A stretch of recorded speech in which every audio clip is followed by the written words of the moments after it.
The difference between traditional commerce and e-commerce. Traditional में तो exchange of goods and services managed होता है, जबकि e-commerce में टोटल चालू करो तो देखा हम e-commerce के अंदर exchange of with the help of internet. E-commerce को क्या चाहिए? ट्रेडिशनल कॉमर्स को एक मार्केट प्लेस करनी है।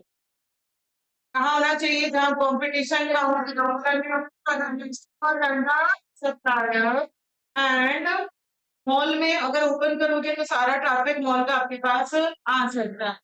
ई कॉमर्स में एक मार्केट वेबसाइट के लिंक हर जगह अवेलेबल होने चाहिए और फाइन होने चाहिए। तो आप वर्चुअल मॉल में अपना लिंक डाल दो ताकि आपका सारा ट्रैफिक वहां पर क्रिएट हो सके। नेक्स्ट बेसिस क्या था? Guys, traditional commerce depends on the type of customer आ रहे हैं। अगर आपके कस्टमर्स बहुत सारे हैं तो बड़े बड़े पार्किंग एरियाज होने चाहिए। साइज अगर अपन ई कॉमर्स की बात करें तो डिपेंड्स ऑन द क्या और कितने कस्टमर है। के लिए आपको अगर ज्यादा कस्टमर क्या चाहिए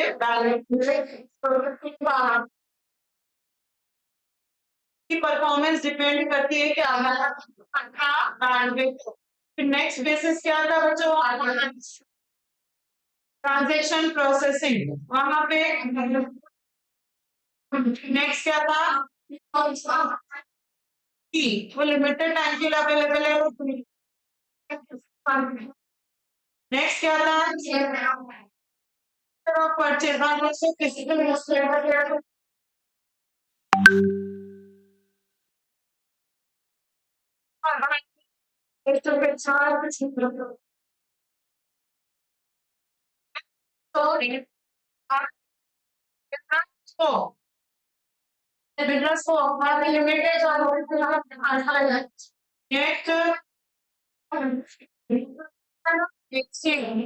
यूनिफॉर्म प्लेटफॉर्म काम में नहीं लिया जाता, सेम तरीके से एक्सचेंज करी जाती है। नेक्स्ट क्या था? Next marketing. यहाँ मार्केटिंग कम करनी है, क्यों? क्योंकि किसी के लिए वो प्रेजेंट है, सबको दिख रहा है as compare to e-commerce. और यहाँ वन वे मार्केटिंग होगा, वहाँ मार्केटिंग बहुत एग्रेसिवली मार्केटिंग करनी पड़ेगी, बहुत ज्यादा टाइम मनी खर्च करना पड़ेगा and one two one marketing होता है। नेक्स्ट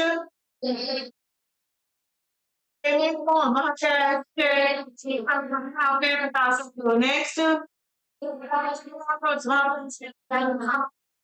कुछ सिटीज में सेम डे डिलीवरी ऑप्शन है, पर वो लिमिटेड सिटीज में अमेजॉन ड्रोन से हेल्प से भी डिलीवर करना स्टार्ट कर दिया है। नेक्स्ट यहाँ पे होने के चांसेस कम, क्योंकि आप स्क्रीन देख पा रहे हो, यहाँ होने के चांसेस ज्यादा क्योंकि आप स्क्रीन प्रेजेंट नहीं। नेक्स्ट सारा काम मैनुअली है, इसलिए क्लरिकल एरर्स होने के चांसेस बहुत सारे। हाँ, सारा काम ऑटोमेटिक है, इसलिए क्लरिकल एरर्स होने के चांसेस कम।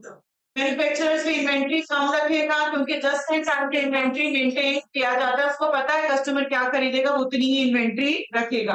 नेक्स्ट क्या थी बच्चों? यहाँ पे प्रॉफिट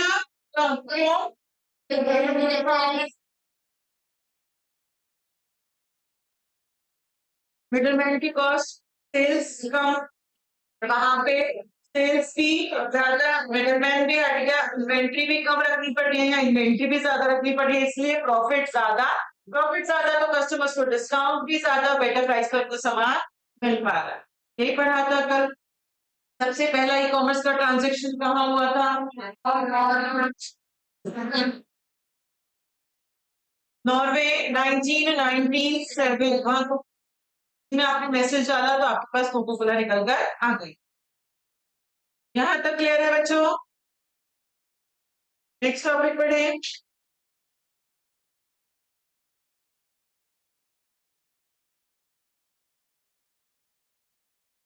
नेक्स्ट हम पढ़ेंगे बेनिफिट ऑफ ई बिजनेस।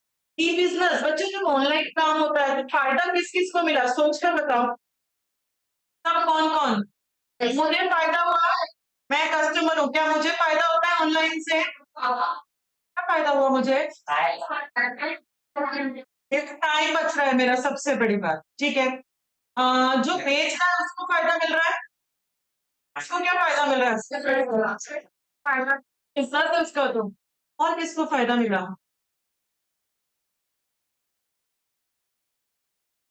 नहीं, सरकार को फायदा मिलता है, ऑनलाइन काम हो रहा है, करप्शन होने के चांसेस कम हो जाते हैं। तो फायदा किन किन को मिला? कस्टमर को, सप्लायर को और गवर्नमेंट। ई कॉमर्स की वजह से, ई बिजनेस की वजह से, ऑनलाइन बिजनेस की वजह से 3 लोगों को फायदा मिलता है। सबसे पहले अपन देखेंगे कि हम कस्टमर्स कौन, आप और हम जैसे लोग, कि हमें क्या फायदा मिलता है ई बिजनेस की हेल्प से। कस्टमर्स, इंडिविजुअल्स या यूजर्स को क्या बेनिफिट्स मिलते हैं? कन्वीनियंट, मतलब ऑनलाइन शॉपिंग करना कन्वीनियंट है। आपके फिंगर टिप्स पे सब कुछ अवेलेबल है। आप अगर लंच ब्रेक में 15 मिनट भी फ्री हैं, तो अगर दुकान पे जाकर शॉपिंग करनी होती तो आने जाने में समय खर्च हो जाता, और इतनी धूप में कौन निकले। 15 मिनट फ्री है, खोली ऑनलाइन साइट अपनी और अपन ने चूज किया और अपन शॉपिंग 15 मिनट में भी कर सकते हैं। हर चीज अपनी फिंगर टिप्स पे अवेलेबल है, तो मेरे लिए कितना कन्वीनियंट हो गया। टाइम बच रहा है, पहले मुझे जाकर काम करना पड़ रहा था, वही काम मुझे इंटरनेट की हेल्प से हो रहा है। तो मैं ज्यादा काम कर पा रही हूँ, मतलब मेरी प्रोडक्टिविटी इंक्रीज हो पा रही है, समय मेरा बच रहा है, तो उसी समय को मैं और अच्छे काम में यूटिलाइज कर पा रही हूँ। तो आप नंबर ऑफ ऑपरेशन बढ़ रहे हैं, बायर्स और सेलर्स जो है वो ज्यादा काम कर पा रहे हैं क्योंकि उनका समय सेव हो पा रहा है। नेक्स्ट, आपके पास मल्टीपल ऑप्शन दिखते हैं, नहीं दिखते जब ऑनलाइन खरीदते हो? एक ही चीज खरीदनी है, अगर मुझे जीन्स खरीदनी है तो जीन्स के मल्टीपल सेलर्स का मल्टीपल ऑप्शन दिख जाएंगे, उसमें से मैं चूज कर सकती हूँ। रिव्यूज मिलते हैं, नहीं मिलते आपको ऑनलाइन शॉपिंग में? रिव्यूज से हमें हेल्प मिलती है, फीडबैक मिलता है कि ये सामान खरीदना चाहिए या नहीं खरीदना चाहिए, कैसी क्या क्वालिटी आएगी इसकी, कैसा एक्सपीरियंस रहेगा। तो रिव्यूज मतलब उसका फीडबैक अपन को आसानी से मिल जाता है सामान का। कूपन्स एंड डील्स भी ऑनलाइन मिलते हैं, नहीं मिलते? कूपन्स वगैरह, फ्री कूपन्स, फ्री डिस्काउंट्स, कुछ भी आप लोगों को, तो वो प्रमोशन के लिए कूपन्स, रिवॉर्ड पॉइंट्स आपको देते रहते हैं ताकि ज्यादा ज्यादा लोग ऑनलाइन शॉपिंग करें। एनी टाइम एक्सेस, अगर मुझे रात को 2 बजे शॉपिंग करने का मन किया तो दुकान वाले से शॉपिंग कर सकती हूँ 2 बजे? नहीं, वो तो घर पे सो रहा होगा ना, उसको तो ना खाऊंगी। और जबकि अगर मैं ऑनलाइन शॉपिंग कर रही हूँ अमेजोन से, तो 2 बजे कर सकती हूँ, कोई मना नहीं करेगा। अगर मुझे सुबह 4 बजे शॉपिंग करना है तो मैं कर सकती हूँ, कर सकती हूँ। तो एनी टाइम एनीवेयर, कभी भी कहीं से भी आप कितनी बजे भी कोई भी शॉपिंग कर सकते हैं। जो आपको सूटेबल लगता है टाइम, उसी अकॉर्डिंग आप यहाँ पे शॉपिंग कर सकते हैं।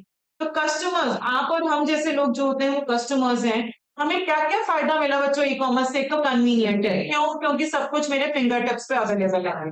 फिर मेरा टाइम बच रहा है, टाइम बच रहा है तो मैं नंबर ऑफ ऑपरेशन ज्यादा कर पा रही हूँ। फिर मल्टीपल पेयर्स के मल्टीपल ऑप्शंस मुझे दिख रहे हैं। फिर फाइंड रिव्यूज, लोगों का फीडबैक मुझे आसानी से पता चल जाएगा कि वो सामान मुझे खरीदना भी चाहिए या नहीं खरीदना चाहिए। नेक्स्ट, मतलब मुझे extra reward points, extra coupons मिलते हैं ताकि ऑनलाइन ट्रांजेक्शन में ज्यादा से ज्यादा करूं। नेक्स्ट क्या था? जब मेरे को सूटेबल टाइम है उसी टाइम पे मैं शॉपिंग कर सकती हूँ। तो कितने पॉइंट्स हैं? 6। 1 2 3 4 5 6, बिना देखे बोलने की कोशिश करो। क्या क्या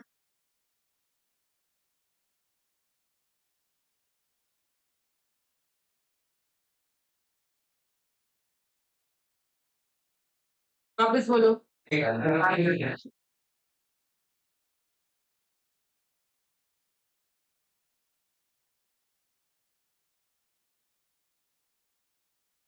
कनेक्टिविटी देख सकते हैं, एनी टाइम एक्सेस, कभी भी एक्सेस करो, इसलिए मेरे लिए कन्वीनियंट है। कन्वीनियंट है तो मेरा समय बच रहा है, और फिर मुझे मल्टीपल ऑप्शंस भी देखने को मिल रहे हैं और उनका मैं फीडबैक भी ले सकती हूँ।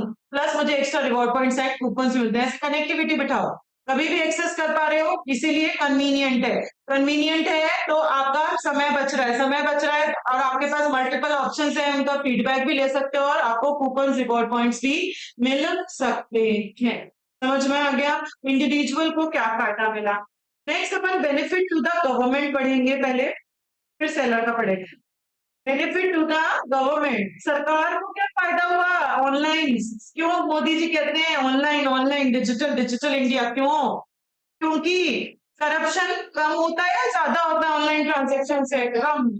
काला धंधा होने के चांसेस कम होते हैं। तो यहाँ पे करप्शन कम होगा। एंड इकोलॉजिकल एनवायरमेंट का जो डैमेज हो रहा था वो कम होता है या ज्यादा होता है ई कॉमर्स की वजह से? एनवायरमेंट को जो नुकसान होता है ऑनलाइन बिजनेस की वजह से, एनवायरमेंट का नुकसान कम हो रहा है या ज्यादा हो रहा है? कम होता है। पहले क्या होता था, लोग गाड़ी ले लेके, गाड़ी या स्कूटी या कुछ भी मान लो, वो लेके आप दुकान तक जाओ, नॉइस पोल्यूशन, आपका एयर पोल्यूशन हो गया, कितना सारा वो पोल्यूशन क्रिएट हो रहा है, प्लस आपका टाइम कितना वेस्ट हो रहा है। अब एनवायरनमेंट बच रहा है, ना तो एसी चलाना पड़ रहा अपन को, ना टीवी चलाना पड़ रहा, ना फैन चलाना पड़ रहा आपको, ना नॉइस पोल्यूशन हो रहा, ना एयर पोल्यूशन हो रहा, कोई भी चीज का कोई पोल्यूशन क्रिएट नहीं हो रहा। तो आपका जो इकोलॉजिकल डैमेजिंग है वो भी क्या हो जाता है, ई कॉमर्स की वजह से कम हो जाता है। एनवायरमेंट को जो नुकसान होता है वो भी क्या हो जाता है, कम होना शुरू हो जाता है। तो भारत सरकार को क्या क्या फायदे मिले ई कॉमर्स की वजह से?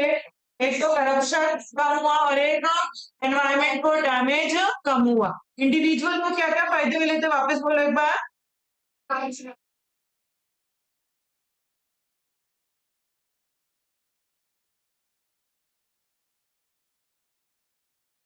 नेक्स्ट अपन पढ़ेंगे सेलर, जो बेच रहा है उसको भी तो फायदा मिलना चाहिए, तभी तो वो बेचेगा। बेच रहा है मतलब मैं किसकी बात कर रही हूँ, अमेजोन कि अमेजोन को क्या फायदा मिला? या तो मैं अमेजोन की बात कर रही हूँ, या फिर मेरा खुद की पर्सनल वेबसाइट है xyz.com, मेरी पर्सनल जो वेबसाइट है, मुझे क्या फायदा मिला? अमेजोन तो मतलब अमेजोन पे तो लोग सामान अपना बेचते हैं, तो अमेजोन को क्या फायदा मिला, और जो बेच रहे हैं सिर्फ उनको क्या फायदा मिला? यहाँ दोनों के फायदों के बारे में बात करी जाएगी। सबसे पहले कस्टमर बेस, आज ऑनलाइन से उनका जो कस्टमर है वो इंक्रीज होता जा रहा है। क्यों? क्योंकि आजकल ज्यादा से ज्यादा लोग ऑनलाइन जाते जा रहे हैं, जाते जा रहे हैं।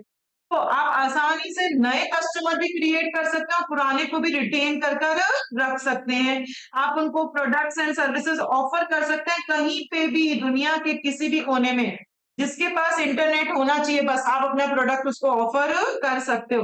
मतलब यहाँ आप नैरो मार्केट को रीच कर रहे हो जो वाइडली स्कैटर्ड है। नैरो मार्केट मतलब, नैरो मतलब छोटा, छोटा मतलब फॉर एग्जाम्पल मैं शर्ट्स बेचती हूँ, तो मैं सिर्फ किन्हीं लोगों को अप्रोच कर रही हूँ जो शर्ट खरीदते हैं। मार्केट मेरा नैरो है, प्रोडक्ट की एक ही है मेरे पास, पर दुनिया भर में जो लोग शर्ट खरीदना चाहते हैं उन सबको मैं शर्ट्स यहाँ पे बैठे बैठे ई कॉमर्स के थ्रू ऑफर कर सकती हूँ। तो आपका कस्टमर बेस जो है वो इंक्रीज हो गया। क्यों? क्योंकि आजकल ज्यादा से ज्यादा लोग ऑनलाइन जाते जा रहे हैं। तो आप नए कस्टमर्स भी क्रिएट कर सकते हैं, पुराने को रिटेन भी कर सकते हैं। सिर्फ उनके पास क्या होना चाहिए, इंटरनेट होना चाहिए। तो आप नैरो मार्केट को फोकस करते हैं जो वाइडली स्कैटर्ड है, पूरी दुनिया में फैला हुआ है, उस मार्केट को आप यहाँ पे कवर कर लेते हैं। नेक्स्ट है recurring payments made easy. Recurring मतलब बच्चों, हाँ, कोई जो पेमेंट्स होते हैं बार बार वो ऑनलाइन में बहुत इजी हो जाते हैं। कैसे? फॉर एग्जाम्पल मेरा छोटा बच्चा है तो मुझे हर महीने क्या चाहिए, डायपर्स चाहिए। अब मैं हर महीने डायपर्स मंगवा रही हूँ, किसी दिन अगर मैं भूल गई तो फिर वो आने में भी 3-4 दिन लगेंगे, तो मेरा तो शॉर्टेज हो जाएगा डायपर्स का। तो मैंने क्या कर दिया, सब्सक्रिप्शन ले लिया। सब्सक्रिप्शन ले लिया कि हर महीने आप अपने आप मुझे डायपर सेंड कर दिया करो। मतलब मैं ऑर्डर करूँ ही करूँ, मैंने सब्सक्रिप्शन ले लिया 6 मंथ्स का, कि 6 मंथ तक आप अपने आप ही मुझे डायपर सेंड कर दो, और अपने आप जब आप डायपर सेंड करोगे तो मैंने आपको परमिशन दे दी कि आप मेरा अकाउंट से मेरा पैसा डिडक्ट कर सकते हो। अपने आप सेंड करोगे, बिल मेरे अकाउंट में जाएगा और वहां से मेरा पैसा माइनस होकर आपके पास आ जाएगा। तो ऑनलाइन में ये चीज बहुत आसान है। आपने एक बार किया सेटिंग और जो काम बार बार होता है वो बहुत स्मूथली हो जाता है।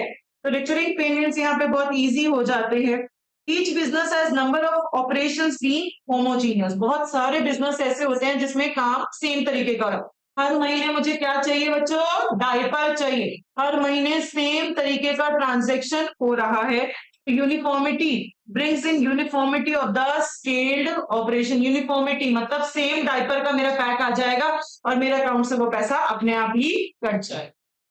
ठीक है। देन इंस्टेंट ट्रांजेक्शन, यहाँ जो ट्रांजेक्शन होते हैं वो रियल टाइम बेसिस होते हैं। रियल टाइम मतलब तुरंत, तुरंत मतलब मैंने ऑर्डर किया तो तुरंत वो मेरे नाम पे बुक हो जाता है, तुरंत मेरे नाम पे सेव हो जाता है, इस बच्चे को ये सामान देना है।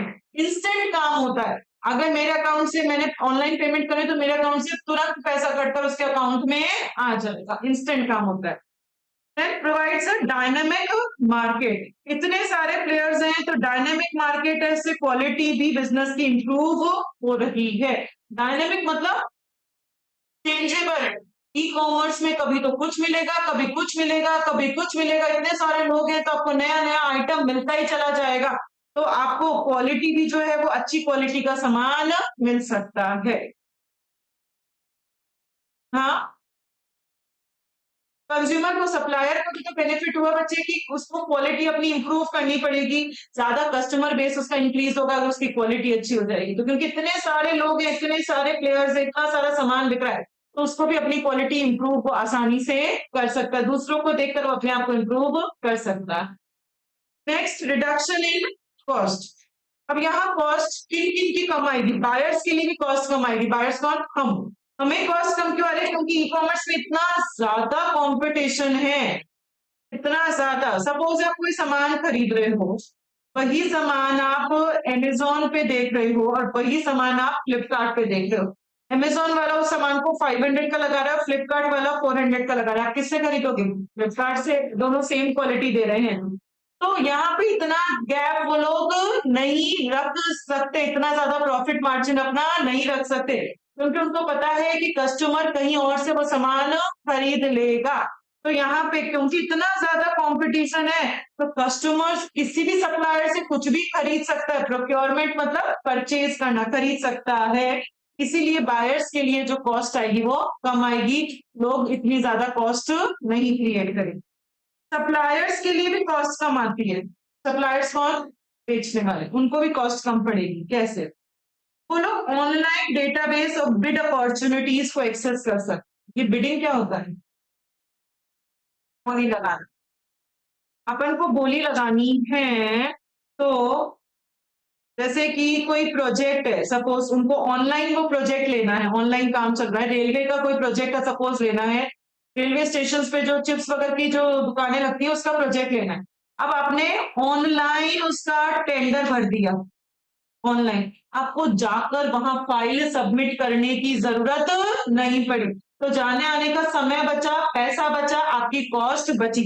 तो आप online database of bid opportunities, database का मतलब क्या होता है? जहां सारा डेटा स्टोर होता है, तो ऑनलाइन आप अपना डेटा को सबमिट कर पा रहे हैं, बिडिंग को। Online abilities to submit bid opportunities, मतलब ऑनलाइन बिड को देख भी सकते हैं, ऑनलाइन बिड को सबमिट भी कर सकते हैं, और review of the rewards, rewards मुझे क्या मिल रहे हैं वो भी मैं ऑनलाइन ही देख पा रही हूँ, कि मुझे वो टेंडर मिला, नहीं मिला, मुझे क्या फायदे मिल रहे हैं, क्या नहीं मिल रहे, वो भी मैं ऑनलाइन सारी चीजें मिल जाती हैं। आजकल आपको वहां जाने की जरूरत नहीं पड़ती। तो सप्लायर की भी कॉस्ट कम क्यों क्यों आई? क्योंकि वो बिड अपॉर्चुनिटीज को ऑनलाइन एक्सेस कर पा रहा है, सबमिट कर पा रहा है बिडिंग को online, and review rewards, rewards को भी ऑनलाइन ही वो देख पा रहा। प्लस जो सप्लायर्स हैं उसकी ओवरहेड कॉस्ट भी कम आ रही है। ओवरहेड कॉस्ट कम क्यों आ रही है? क्योंकि यूनिफॉर्मिटी, यूनिफॉर्मिटी मतलब सेम, मैंने बताया कस्टमर से इंटरेक्शन करने का सेम तरीका है, तो हर बार नई नई स्क्रीन नहीं बनानी पड़ेगी, सेम तरीके से काम होगा, तो यूनिफॉर्मिटी की वजह से उसकी ओवरहेड कॉस्ट कम, ऑटोमेशन सब काम ऑटोमेटिक हो रहा है, एंड उसकी एडवर्टाइजमेंट की कॉस्ट भी कम आएगी। एक बार उसने एडवर्टाइजमेंट कर दिया, उसको बार बार उसी चीज को एडवर्टाइजमेंट करने की जरूरत नहीं पड़ेगी। तो यहाँ पे बायर्स की भी कॉस्ट कम आती है और सप्लायर्स की भी कॉस्ट कम आती है। बायर की कॉस्ट कम क्यों आई बच्चों? तो कितने सारे कॉम्पिटिटर्स हैं, तो वो किसी से भी कुछ भी खरीदेगा, कंपटीशन की वजह से वो लोग उसको कॉस्ट कम देंगे। टायर्स को कॉस्ट कम क्यों आई? ऑनलाइन डेटाबेस को एक्सेस कर पा रहा है, ऑनलाइन बिड को सबमिट कर पा रहा है, रिवॉर्ड्स को रिव्यू कर पा रहा है, ओवरहेड कॉस्ट भी उसकी कम आ रही है क्योंकि सब कुछ ऑटोमेटेड है काम, एंड उसकी एडवर्टाइजमेंट कॉस्ट भी कम आ रही है। नेक्स्ट बेनिफिट सप्लायर को क्या मिला? Efficiency improvement. ये जो एफिशिएंसी इंप्रूवमेंट है, ये अलग से बेनिफिट्स टू सप्लायर नहीं, सिर्फ अलग से भी ये वाला पॉइंट पूछा जाता है बहुत बार एग्जाम में, 2 मार्क्स। तो ये अलग से के हिसाब से भी अपन को ध्यान में रखना है। एफिशिएंसी मतलब माफ करने की क्षमता जो होती है उसे क्या कहते हैं? एफिशिएंसी कहते हैं। तो आपकी एफिशिएंसी भी इंप्रूव हो गया। आप कौन? सप्लायर्स की एफिशिएंसी भी इंप्रूव हो रही है।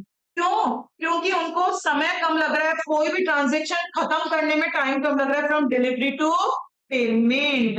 पहले टाइम ज्यादा लगता था। देखो, अगर अपन वैसे सामान खरीदते तो 3 महीने में पेमेंट आ रहा है, 4 महीने में पेमेंट आ रहा है, सामान डिलीवर होने में टाइम। ऑनलाइन में तो डिलीवर हुआ तुरंत पेमेंट आ गया, तो उनका टाइम कम लग रहा है, इसलिए एफिशिएंसी बढ़ रही है। एरर्स आने के चांसेस कम हो रहे हैं। क्यों? क्योंकि उनको बार बार री एंटर नहीं करना पड़ रहा है एक ही डेटा। जैसे आप लोग जब सीए फाउंडेशन किया था तो आपने अपने आप को रजिस्टर किया था आईसीएआई में। वहां आपने अपना नाम, अपना एड्रेस, अपना फोन नंबर, अपने पापा का नाम और सब डिटेल्स भरी थी। अब जब आप इंटर में आ गए तो दोबारा से अगर उसने डिटेल्स मांगी होंगी तो वहां पे कॉलम्स में ऑटोमेटिकली आपका फिल होकर आ गया होगा कि ये तो आपका नाम है, आपने सीआरओ नंबर डाला, डालते, ये आपका मोबाइल नंबर है और ये आपका एड्रेस। तो एक ऑप्शन देता है कि अगर आपको चेंज करना है तो कर दो, अदरवाइज ये ऑटोमेटिक इंफॉर्मेशन फिल होकर आ जाती है, दोबारा दोबारा डालनी नहीं पड़ती। तो ये दोबारा दोबारा डालनी नहीं पड़ी तो एरर होने के चांसेस क्या हो गए? कम हो गए, क्योंकि जो मैंने पहले डाला था वही दोबारा फिल होकर आ गया, तो मुझे एरर होने के चांसेस कम नहीं है। अगर दोबारा दोबारा डालती तो एरर होने के चांसेस भी ज्यादा हो जाते। तो एरर्स आने की एरर्स कम है क्योंकि दोबारा एंटर नहीं करना पड़ रहा। यहाँ आपको इन्वेंट्री भी कम रखनी पड़ती है या ज्यादा? कम। तो इन्वेंट्री कम रख रहे हो तो ऑब्सोलीट इन्वेंट्री होने का डर भी कम है आपको। क्यों इन्वेंट्री कम क्यों रखनी पड़ती है? क्योंकि जस्ट इन टाइम बेसिस पे इन्वेंट्री मेंटेन करी जाती है। तो सप्लायर्स की एफिशिएंसी भी कैसे इंप्रूव हो रही है बच्चों? उनका टाइम कम लग रहा है फ्रॉम डिलीवरी टू पेमेंट। उनका एरर्स कम आ रहे हैं क्योंकि उनको दोबारा दोबारा डेटा को रीएंटर नहीं करना पड़ रहा। उनको इन्वेंट्री कम, तो ऑब्सोलीट इन्वेंट्री भी कम। क्यों? क्योंकि inventory just in time basis पे मेंटेन करी जाती है। क्रिएशन ऑफ न्यू मार्केट, ये वाला पॉइंट और जो नेक्स्ट वाला पॉइंट है ये सेम सेम सही है, पर अपन को दो अलग अलग तरीके से याद करना है, मतलब वो काउंट होंगे एग्जाम में कि आपने ये 2 पॉइंट्स लिखे, एक में मर्ज मत कर देना। क्रिएशन ऑफ न्यू मार्केट, यहाँ पे आसानी से नए कस्टमर्स तक पहुंचना बहुत आसान है। Entry into the new market, geographically remote market में पहुंचना बहुत आसान है, चाहे आपका बिजनेस किसी भी साइज का, छोटी से छोटा बिजनेस भी जोग्राफिकली डिस्पर्स्ड एरिया में अपना काम फैला सकता है ई कॉमर्स की हेल्प से। बैरियर्स टू एंट्री बहुत कम होते हैं, चाहे छोटी हो चाहे बड़ी ऑर्गेनाइजेशन हो, सब लोग www पे और इंटरनेट की हेल्प से अपना काम ऑनलाइन शुरू कर सकते हैं।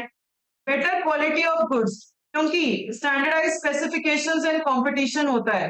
देखो, सपोज मैं शर्ट्स बेचती हूँ, क्या बनाकर बेचती हूँ? शर्ट्स। मैंने सोचा चलो आजकल दुनिया ऑनलाइन जा रही है, मैं भी ऑनलाइन चल रहा हूँ। मैंने सोचा मैं मिंत्रा पे मेरे शर्ट्स बेचना शुरू कर दूं। अब बच्चों जो छोटी मोटी वेबसाइट्स होती है मैं उनकी बात नहीं कर रही, बड़ी वेबसाइट्स मिंत्रा, अमेजोन, फ्लिपकार्ट, ऐसे बड़ी वेबसाइट्स की। मिंत्रा पे सामान बेचना आसान नहीं है। मैंने उनको मेरा शर्ट दिया तो वो मेरा स्पेसिफिकेशन चेक करते हैं। क्यों? क्योंकि अगर मेरे शर्ट की क्वालिटी खराब हुई तो नाम किसका खराब होगा? मेरा खराब नहीं होगा, मिंत्रा का खराब होगा। आप कहोगे मिंत्रा से तो भाई कपड़े अच्छे नहीं आते, हमें नहीं खरीदने। तो मिंत्रा की स्पेसिफिकेशन होती है आपके शर्ट्स में सपोज डबल स्टिचिंग होनी चाहिए कि उसकी स्टिचिंग कहीं से नहीं खुलनी चाहिए, इंटरलॉक होना चाहिए, सब चीजें, स्टिचिंग नहीं खुलनी चाहिए। बटन्स जो लगे हुए हैं वो प्रॉपरली लगे हुए होने चाहिए। मिंत्रा के जो लोग होते हैं वो ये चेक करेंगे डालने से पहले आपकी स्पेसिफिकेशन।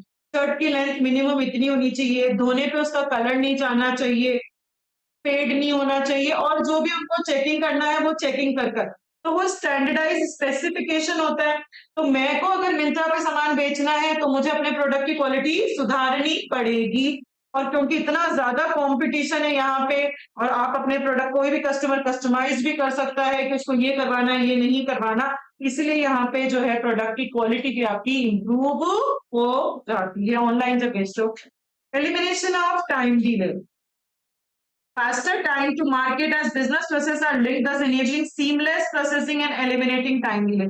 टाइम डिले मतलब किसी भी चीज को एग्जीक्यूट होने में यहाँ समय कम लगता है। क्यों? क्योंकि हर काम सीमलेस है। सीमलेस का मतलब हर काम ऑटोमेटिक हो रहा है। तो बिजनेस प्रोसेस को एग्जीक्यूट होने में, मार्केट तक पहुंचने में जो समय है वो आपका बहुत कम लगता है। तो ये सारे अपन ने क्या पढ़ लिए? Benefits to the sellers. क्या क्या बेनिफिट्स पढ़े सेलर के? सबसे पहला पढ़ा इंक्रीज कस्टमर बेस। आजकल सब लोग ऑनलाइन जाते जा रहे हैं, तो नए कस्टमर को क्रिएट करना और पुराने को रिटेन करना बहुत आसान है। सिर्फ उनके पास क्या होना चाहिए? इंटरनेट होना चाहिए। तो आप नैरो मार्केट को वर्ल्ड वाइड रीच तक पहुंचा सकते। एक तो ये वाला पॉइंट, कस्टमर बेस। तीन तीन पॉइंट्स कनेक्टेड है, देखो वो कनेक्टेड कनेक्टेड वाले एक साथ करेंगे।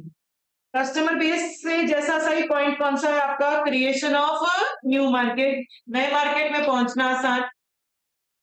जैसा सा पॉइंट कौन सा? Easier entry into the new market. Geographically remote areas में आप अपना काम कर सकते हो, चाहे छोटा हो चाहे बड़ा बिजनेस हो। And low barriers to entry, entry में कोई बैरियर्स नहीं है। आप सिर्फ www पे कोई भी अपना काम ऑनलाइन कर सकता है। ये चार पॉइंट सेम सेम से कौन सा? सबसे पहला कस्टमर बेस, फिर market, easier entry to the new market. Entry easy है तो लो बैरियर्स के अंदर। तो चार पॉइंट्स कौन से हो गए बच्चों? वापस बोलो। Customer base, new market, entry into the new market. फिर नेक्स्ट पॉइंट कौन सा है आपका? Recurring payments made easy. तो क्योंकि सारा काम होमोजीनियस है, यूनिफॉर्म है, तो बार बार पेमेंट करना आसान है। इंस्टेंट ट्रांजेक्शन मतलब रियल टाइम ट्रांजेक्शन हो जाता है यहाँ पे। Provides a dynamic market. तो यहाँ पे डायनेमिक मार्केट है, तो ये क्वालिटी और आपका बिजनेस इंप्रूव हो रहा है। क्वालिटी जैसा सही पॉइंट एक और पढ़ा है अपन ने, क्वालिटी जैसा अभी पढ़ा है ना। Better quality of the goods, क्योंकि स्टैंडर्डाइज स्पेसिफिकेशंस होते हैं, इतना सारे कस्टमर्स कंपटीशन होता है, तो आप अपनी क्वालिटी को इंप्रूव करते हैं ताकि आप अपने मार्केट को एक्सपैंड कर सकें और कस्टमाइज्ड गुड उनको प्रोवाइड करवा सकें। क्वालिटी के दो पॉइंट्स है, कौन से? एक तो डायनेमिक मार्केट वाला और एक क्वालिटी ऑफ द गुड्स। फिर नेक्स्ट पॉइंट कौन सा है? Reduction in cost. Cost buyer को कम क्यों आई? कंपटीशन है तो उसको सस्ते में सामान मिल रहा है। सप्लायर को कॉस्ट कम क्यों नहीं? सबमिट करता रहे, रिव्यू करता रहे, एडवर्टीजमेंट की कॉस्ट और ओवरहेड की कॉस्ट कम। फिर एफिशिएंसी बढ़ रही है, कॉस्ट कम तो एफिशिएंसी ज्यादा। एफिशिएंसी क्यों बढ़ी? क्योंकि टाइम कम लगेगा from delivery to payment, errors कम आएंगे क्योंकि रीएंटर नहीं करना, इन्वेंटरी कम क्योंकि जस्ट इन टाइम बेसिस पे इन्वेंटरी मेंटेन होगा।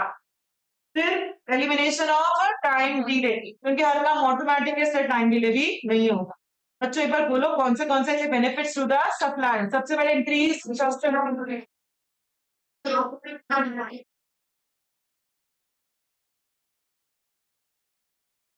कस्टमर से रिलेटेड हो गए। फिर दो क्वालिटी से रिलेटेड थे, एक तो काम करना, फिर एक रिकरिंग पेमेंट था, बार पेमेंट करना आसान है। रियल टाइम, रियल टाइम तो इसी का जैसा सा ऑटोमेटिक वाला भी अपन कर सकते हैं। Elimination of time delay, instant है क्योंकि सब कुछ ऑटोमेटिक है इसलिए इंस्टेंट हो रहा। फिर कॉस्ट कम हुई तो आपकी एफिशिएंसी बढ़ा। तो वापस बोलो बच्चों, हेडिंग हेडिंग।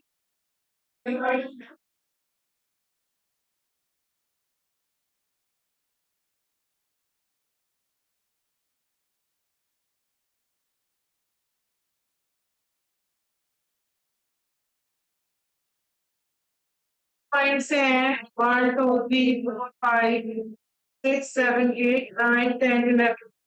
देखो वापस बोलने की कोशिश करते हैं। पहले इंक्रीज कस्टमर बेस,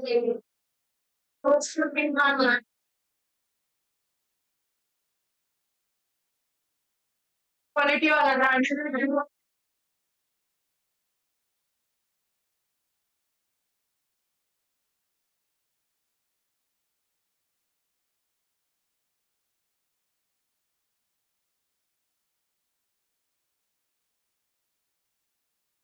क्लियर है। तो अपन ने पढ़ लिए benefits of e business to the customers, to the sellers and to the government. Next अपन पढ़ेंगे, सारे बेनिफिट्स ही बेनिफिट्स नहीं होते ई बिजनेस के, कुछ अपने डिसएडवांटेजेस भी होते हैं। ई कॉमर्स के डिसएडवांटेजेस क्या क्या है? सबसे पहला डिसएडवांटेज है, आपको ई बिजनेस के लिए क्या चाहिए? इंटरनेट कनेक्शन चाहिए। बिना इंटरनेट के क्या ऑनलाइन खरीदना या बेचना कर सकते हो? नहीं कर सकते। तो internet connectivity is the pre requisite, सबसे पहली कंडीशन होती है इंटरनेट कनेक्शन। ज्यादातर रूरल एरिया में, छोटे छोटे एरियाज, छोटे छोटे गांवों में इंटरनेट कनेक्टिविटी पॉसिबल नहीं होती है। जिनके पास इंटरनेट नहीं है वो ऑनलाइन काम भी नहीं कर सकते। नेक्स्ट है, आपको अगर ऑनलाइन जाना है तो ऑनलाइन जाना बोलना आसान होता है, बट उसकी शुरुआत करने की जो कॉस्ट है वो बहुत ज्यादा है। जैसे अगर मैं सिर्फ ऑफलाइन क्लासेस ले रही होती, ऑनलाइन क्लासेस की कोई फैसिलिटी नहीं होती अपने पास, तो ऑफलाइन में तो मैं आई, एक व्हाइट बोर्ड है, एक मार्कर है, मैंने पढ़ा दिया, काम खत्म।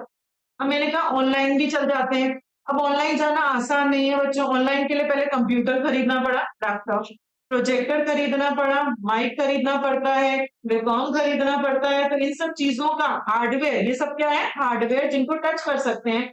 इन सब चीजों को लगाने में अपना कितना पैसा खर्च होता है। फिर अगर अपन को ऑनलाइन जाना, तो शुरू में ऑनलाइन अपन जूम पे जाते थे, अभी क्लास प्लस पे जाते हैं, पहले जूम पे जाते थे। तो चाहे जूम हो चाहे क्लास प्लस हो, वो क्या होते हैं? सॉफ्टवेयर। तो आपको ऑनलाइन जाना है तो सॉफ्टवेयर का भी खर्चा आपको देना पड़ेगा। फिर अगर मुझे जूम चलाना है तो मुझे इंटरनेट चाहिए होगा, हाँ या ना? या बिना इंटरनेट के जूम से ऑनलाइन में नहीं जा सकती, तो इंटरनेट का और अलग खर्चा लगा।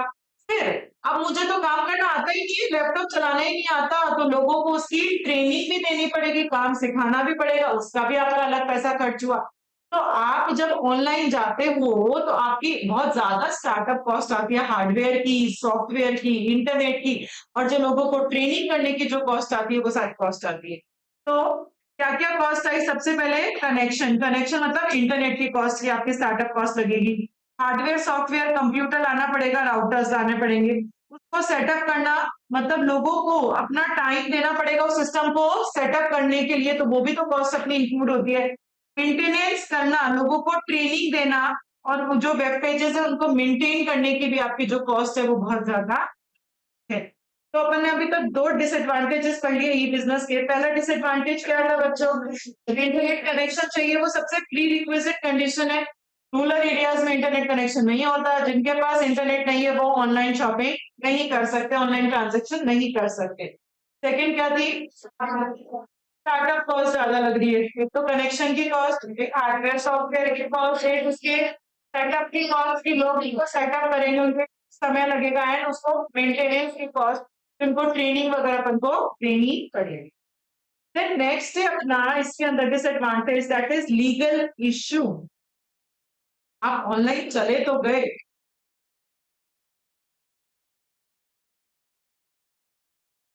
पर ऑनलाइन में लीगल इश्यूज अभी भी क्लियर नहीं है। मतलब ये क्लियर नहीं है कि आपकी कौन सी इंफॉर्मेशन स्ट्रेंजर के पास जा सकती है और कौन सी नहीं। फॉर एग्जाम्पल, मैंने अमेजोन से शॉपिंग की, तो अमेजोन से शॉपिंग की और मैंने ऑनलाइन पेमेंट किया, तो उसने मेरे से ऑनलाइन या ऑफलाइन जो भी सीओडी के थ्रू पेमेंट किया, उसने मेरे से मेरा नाम पूछा, उसने मेरे से मेरा नंबर पूछा, बता दिया मैंने उसको दोनों चीज।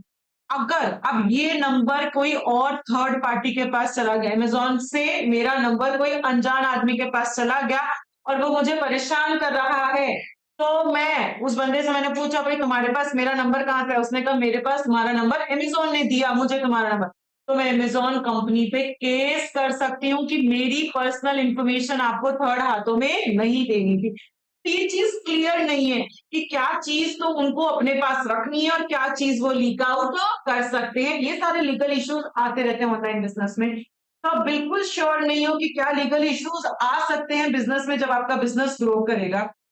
लीगल इशू आ सकता है कि कस्टमर का कोई सेंसिटिव डेटा अगर किसी गलत हाथों में चला गया, मेरा फोन नंबर किसी गलत हाथों में चला गया, तो वो भी लीगल इशू में आ सकता है। तो क्या लीगल लॉज फॉलो करने हैं, क्या नहीं करने, ये अभी तक भी अनक्लियर है, प्रॉपरली क्लियर नहीं है। नेक्स्ट इसका डिसएडवांटेज है, कुछ बिजनेस कभी भी ई कॉमर्स में जाते ही नहीं है, या कुछ लोग पसंद ही नहीं करते वो सामान ऑनलाइन खरीदना। जैसे कि अगर आपको दूध दही छाछ खरीदना है तो आप ऑनलाइन खरीदोगे या खुद ही खरीद लाओगे वो चीज? खुद ही खरीद लाएंगे। ऑनलाइन कौन तो वेट करेगा, खराब आएगा, छाछ खट्टी आ गई तो, खराब आ गई तो क्या करेंगे अपन? तो अपन खुद ही खरीदते हैं। जो पेरिशेबल आइटम्स होते हैं जनरली लोग बड़ी बड़ी सिटीज में तो पेरिशेबल को ऑनलाइन मंगा लेते हैं, जो वर्किंग लोग होते हैं। बट नॉर्मली पेरिशेबल आइटम्स लोग प्रेफर करते हैं कि हम खुद खरीदें। अब आपको डायमंड सेट खरीदना है बच्चों, तो डायमंड सेट आप ऑनलाइन खरीदोगे या दुकान पे जाकर खरीदोगे? क्यों? अभी भी मुझे ऑनलाइन पे उतना भरोसा नहीं हुआ कि वो दिखा रहा है ये डायमंड ओरिजिनल है तो वो ओरिजिनल होगा। क्या पता वो गलत भेज दे, क्या पता मेरा पैसा वापस ना आए, चाहे वो अमेज़न ही क्यों ना हो, मैं उस पे अभी भी उतना ट्रस्ट नहीं कर पा रही। तो कुछ बिज़नेस ऐसे होते हैं जो कभी भी ऑनलाइन लोग खरीदना पसंद नहीं करते।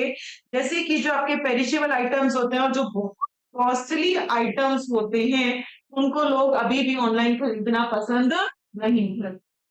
कई बार आपका कल्चर अलाउ नहीं करता कि आप ऑनलाइन कुछ भी खरीदो। मतलब आज अपनी जनरेशन को कोई शॉपिंग करनी है तो अपन तो ऑनलाइन, मुझे शर्ट चाहिए मैंने ऑनलाइन ऑर्डर किया आज। अगर यही शर्ट मेरे पापा को चाहिए, वो ऑनलाइन खरीदेंगे दुकान पे जाकर खरीदेंगे? चाहे उनका कितना ही समय बर्बाद हो, तो कल्चर अलाउ नहीं करता। उनकी ये आज भी सोच है कि ऑनलाइन सामान खराब आ जाएगा, टाइम लगेगा। दुकान पे जाएंगे, आंखों से देखेंगे, हाथ से छू कर देखेंगे कपड़े की क्वालिटी कैसी है, कलर कैसा है। ऑनलाइन कलर ऊपर नीचे आ गया तो, प्लस अगर आप ऑनलाइन पेमेंट कर रहे हो, हमें तो पता है क्रेडिट कार्ड का नंबर लीक नहीं होगा, पर उनको डर लगता है अगर तुम्हारा क्रेडिट कार्ड का नंबर किसी हैकर ने चुरा लिया तो सारे बैंक अकाउंट से पैसा निकल जाएगा। इसलिए अपन दुकान पे जाएंगे, अपने हाथ से उसको पैसा देंगे और फिर अपन शर्ट खरीदेंगे।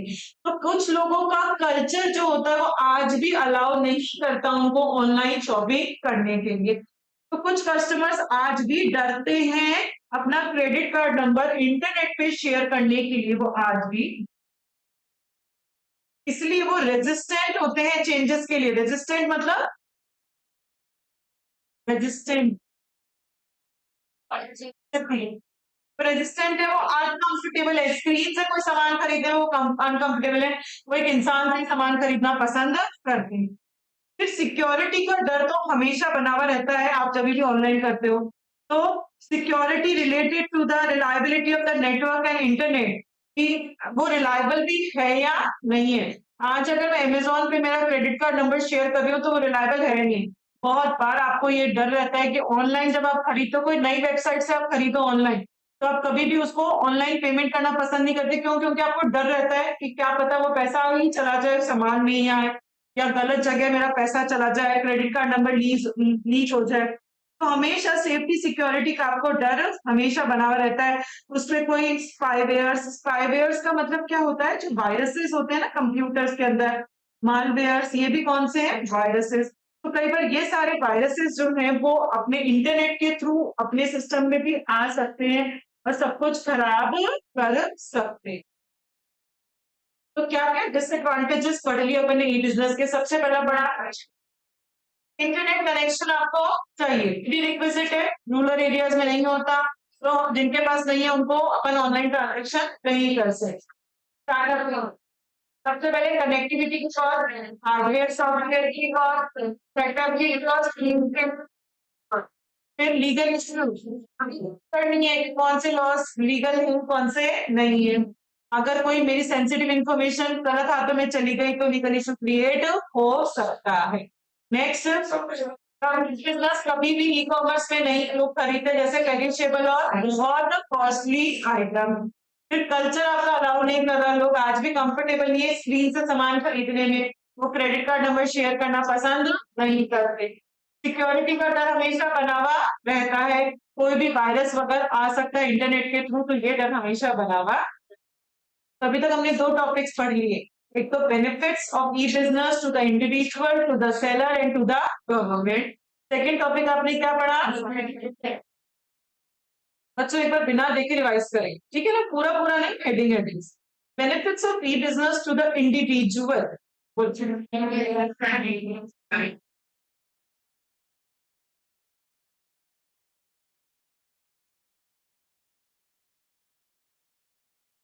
6 पॉइंट है, 5 तक बोल पा रहे हो सब? चलो ठीक है। फिर बेनिफिट्स टू गवर्नमेंट, एक तो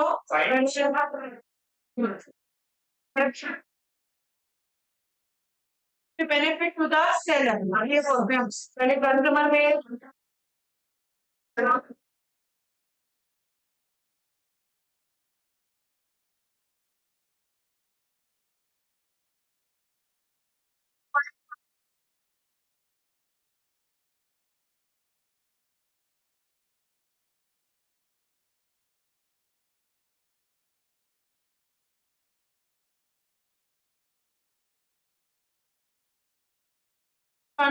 बिजनेस पहला था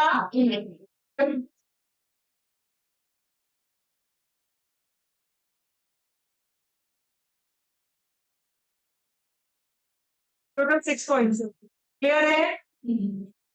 चलो नेक्स्ट टॉपिक हम पढ़ेंगे components of e business, page number 4.15।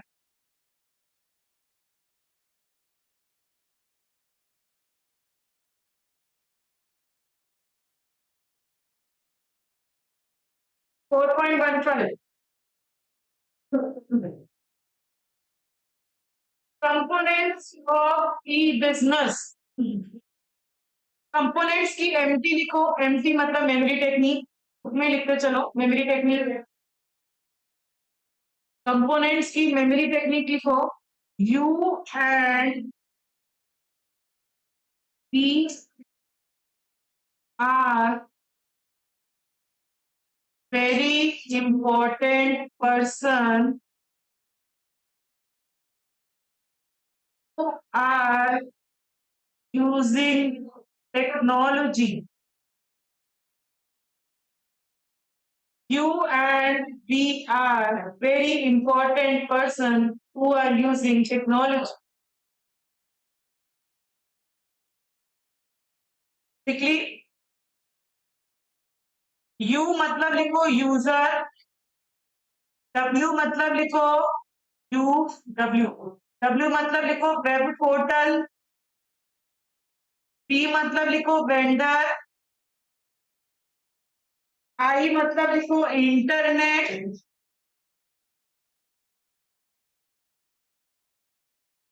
P मतलब लिखो पेमेंट गेटवे, और टेक्नोलॉजी मतलब टेक्नोलॉजी। ऐसे अंडरलाइन भी कर लो, UWVIP टेक्नोलॉजी, पी के पेमेंट गेटवे।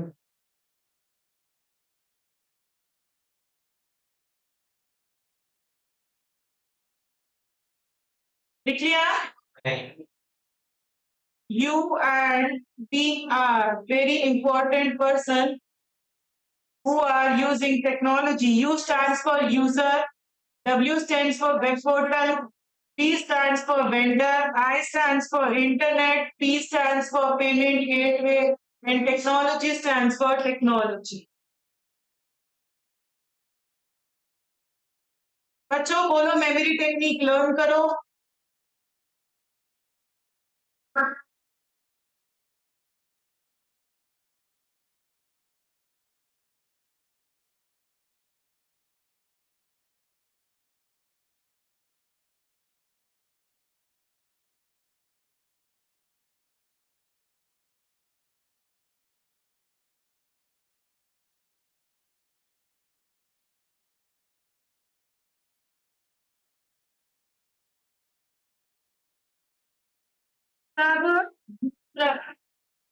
यूजर कौन?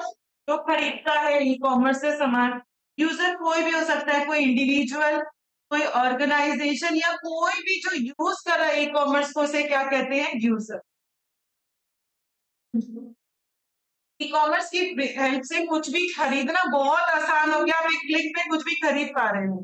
तो जो बेच रहा है उसको हमेशा ये ध्यान रखना है कि कोई गलत सामान गलत हाथों में ना चला जाए। देखो आजकल क्लिक करना शॉपिंग हो गई, क्लिक किया शॉपिंग हो गई।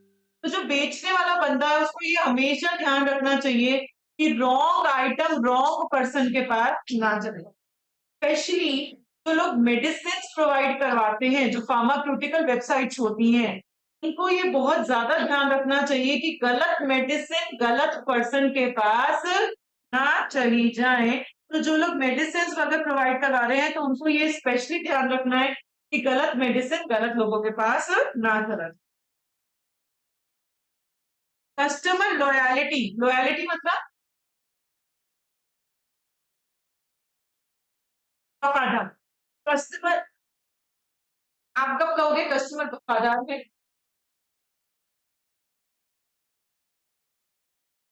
जब वो बार-बार मेरे से ही खरीद रहा है, मेरी वेबसाइट पे खरीदा है मतलब वो कस्टमर वफादार है। वो कैसे क्रिएट किया जाता है, कस्टमर लॉयल्टी कैसे क्रिएट की जाती है? Through expediting order processing. Expediting मतलब फास्ट। अगर आपका ऑर्डर फास्ट प्रोसेस हो रहा है, मंगवाया 2 दिन के अंदर डिलीवर, या ऐसा नहीं होना चाहिए 15 दिन के बाद डिलीवर हो रहा है, तो कस्टमर कभी आपसे लॉयल नहीं रहेगा। टाइम पे सामान पहुंच रहा है। इजी रिड्रेसल, रिड्रेसल मतलब लिख लो बुक के अंदर ही, compensation for the wrong thing. Compensation for the wrong thing. And customer friendly return policy होनी चाहिए। तो कस्टमर को कंप्लीट सेटिस्फैक्शन मिलना चाहिए throughout the transaction and after the transaction, तभी कस्टमर आपसे लॉयल रहेगा। तो बच्चों, कस्टमर लॉयलिटी अगर आपको क्रिएट करनी है, अमेज़न को क्रिएट करनी है, तो उसको क्या-क्या करना पड़ेगा? ऑर्डर प्रोसेसिंग फास्ट, टाइम पे डिलीवर करना पड़ेगा। रिटर्न मतलब गलत में आपको कंपनसेशन मिलना चाहिए। यूजर फ्रेंडली रिटर्न पॉलिसी की, अगर मुझे रिटर्न करना है तो 15 दिन, 20 दिन, महीने में मैं आसानी से रिटर्न कर सकती हूँ। रिटर्न के बदले मुझे आप मेरा पैसा दे दोगे जी। और कस्टमर पूरा सेटिस्फाई होना चाहिए during the transaction and after the transaction. मतलब मैंने अमेज़न से शॉपिंग कर ली, उसके बाद अगर वो प्रोडक्ट यूज़ करने में मुझे मज़ा आ रहा है, तो मैं दोबारा अमेज़न से खरीदूँगी, अदरवाइज़ मैं दोबारा अमेज़न से कभी नहीं खरीदूँगी। तो अगर आपको कस्टमर लॉयल्टी क्रिएट करनी है तो क्या-क्या होता है बच्चों? ऑर्डर प्रोसेसिंग फास्ट, टाइम पे delivery, redressal, return policy and customer satisfaction through out and after the transaction. तो फर्स्ट कंपोनेंट अपन ने पढ़ लिया, यू मतलब यूजर। यूजर कौन होते हैं? जो कोई भी हो सकता है, एक इंडिविजुअल, एक ऑर्गेनाइजेशन, जो भी उसको यूज कर रहा है। तो यहाँ पे एक क्लिक से आप कुछ भी खरीद सकते हो। तो जो सेलर होता है उसको हमेशा ये ध्यान रखना चाहिए कि गलत सामान गलत हाथों में ना चला जाए। स्पेशली जो मेडिसिन बेचते हैं उनको ये ध्यान रखना चाहिए कि गलत मेडिसिन गलत पर्सन के पास ना चली जाए। और यूजर की कस्टमर लॉयलिटी भी क्रिएट करनी पड़ेगी अपन को। वो कैसे क्रिएट होगी? Order processing, fast delivery, redressal, return policy and customer satisfaction. पहला कंपोनेंट क्लियर हो गया, यू। नेक्स्ट अपन पढ़ेंगे बी, वेंडर। वो था ना वेरी इंपॉर्टेंट पर्सन वाला, बी, वेंडर। वेंडर कौन होता है? वेंडर कौन होता है? जो सामान बेचता है उसे वेंडर कहूंगी। मतलब जो अमेज़न है उसे मैं क्या कह दूंगी? वेंडर कह सकती हूँ। जहां से मेरे को सामान मिल रहा है उसे मैं क्या कहूंगी? वेंडर। तो दिस इज द ऑर्गेनाइजेशन या एंटिटी जो आपको गुड्स और सर्विसेज को प्रोवाइड करवा रहे हैं, उसे कौन कहते हैं अपन? For example Flipkart. Vendor further needs to ensure following for better, effective and efficient transaction। Amazon को भी ये सब चीजों के लिए इंश्योर मतलब श्योर होना पड़ेगा। अगर उसको अपना ट्रांजैक्शन इफेक्टिव करवाना है तो उसमें ये सारी चीजें होनी चाहिए, उसको इन चीजों के लिए श्योर होना पड़ेगा। Suppliers and supply chain management. Suppliers कौन है? तो अमेज़न पे सप्लाई कर रहे हैं। आज जो अमेज़न है वो खुद कुछ नहीं बेचता, खुद बनाकर नहीं बेचता। कंपनी ए, कंपनी बी, सेलर सी, सेलर डी, ये लोग उस पे अपना सामान बेच रहे हैं। तो अमेज़न अपने सप्लायर्स का भी ध्यान रखेगा। ए, बी, सी, डी के बारे में बात कर रही हूँ। They have enough and right good suppliers. Enough मतलब ऐसा नहीं है एक सामान का एक सप्लायर है, मल्टीपल सप्लायर्स होने चाहिए। राइट गुड, अच्छी क्वालिटी का वो लोग अपन को सामान सप्लाई करना चाहिए। क्योंकि अगर सेलर बी ने सामान खराब दिया तो नाम किसका खराब होगा? अमेज़न का खराब होगा, ना कि सेलर बी का खराब हो। तो अमेज़न ये ध्यान रखेगा कि उसके पास इनफ सप्लायर्स हो, एक नहीं मल्टीपल, एंड वो राइट गुड सप्लाई कर रहे हो, हमेशा सही आइटम को सप्लाई कर रहे हो। And suppliers are financially and operationally safe होने चाहिए। फाइनेंशियली सेफ मतलब बैंकरप्ट नहीं होना चाहिए कोई सप्लायर, ऐसा नहीं होना चाहिए। ऑपरेशनली सेफ मतलब उसका काम जो काम कर रहा है वो अच्छी क्वालिटी का काम होना चाहिए। Suppliers are able to provide real time stock inventory. Real time, suppose आप शर्ट्स खरीदने गए अमेजोन से या फ्लिपकार्ट से, वो दिखा रहा है अभी मेरे पास कितनी यूनिट्स बाकी हैं, 50 यूनिट्स बाकी हैं। मैंने जैसे ही एक खरीदी तुरंत वो मुझे कितना दिखा देगा, वो 49 यूनिट्स, मुझे नहीं सबको, पूरी दुनिया में जो लोग भी उसको एक्सेस करेंगे। तो ये रियल टाइम इफेक्ट हुआ, खरीदते ही उसमें माइनस हो गया।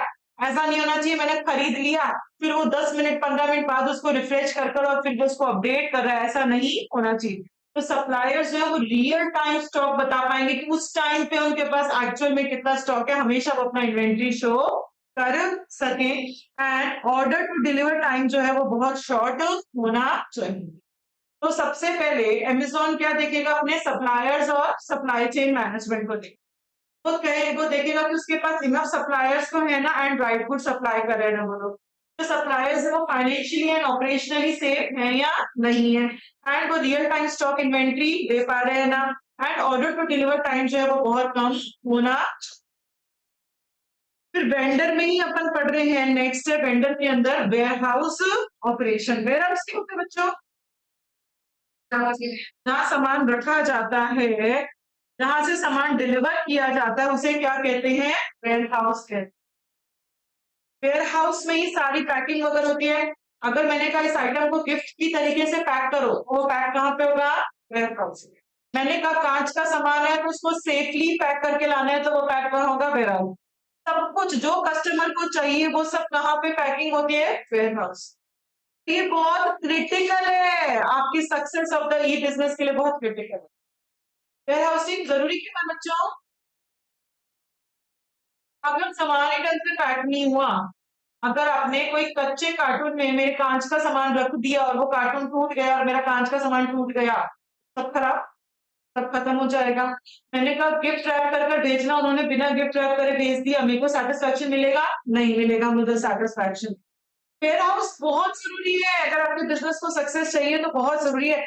बहुत सारी ई कॉमर्स कंपनीज बहुत ज्यादा पैसा खर्च कर रही है इस सारे काम को ऑटोमेटिक बनाने में, कि अपने आप ही मशीन में डिटेल्स आए, मशीन अपने आप वो काम कर कर मशीन के थ्रू ही वो सारा काम हो जाए। तो वेयर हाउसिंग के काम के लिए बहुत सारी कंपनीज बहुत पैसा खर्च कर रही है ताकि सारा काम कैसा हो जाए उनका, ऑटोमेटिक। फिर वेयर हाउस के बाद इसी के अंदर वेंडर के अंदर आता है आपका shipping and returns. Shipping is the, shipping क्या होता है बच्चों, सामान गाड़ी में लोड हो रहा है मतलब वही शिपिंग हुआ ना। तो shipping is the supplementary and complementary to the whole warehouse, complementary है, बहुत जरूरी है। Fast returns have become USP for many e commerce vendors. Fast returns USP क्या है ये,